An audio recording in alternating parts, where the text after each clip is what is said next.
Hi, it's Slawek with iDrinkCoffee.com.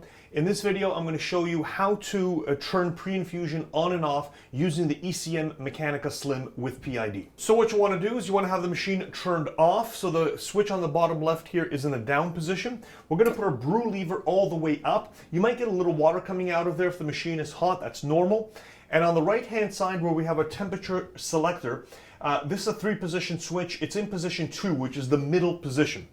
At this point, we'll turn the machine on. We're going to see the version number 1.05 on this machine, and then it says PI, pre-infusion.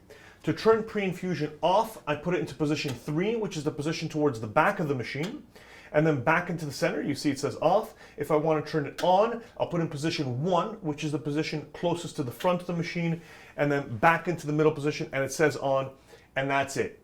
I'm leaving this on, so this machine will have pre-infusion on once I turn it back on. To get out of this, we turn the machine off, put the brew lever into the off position, and we're ready to go. If you have any questions, please feel free to reach out to iDrinkCoffee.com. We're here to help.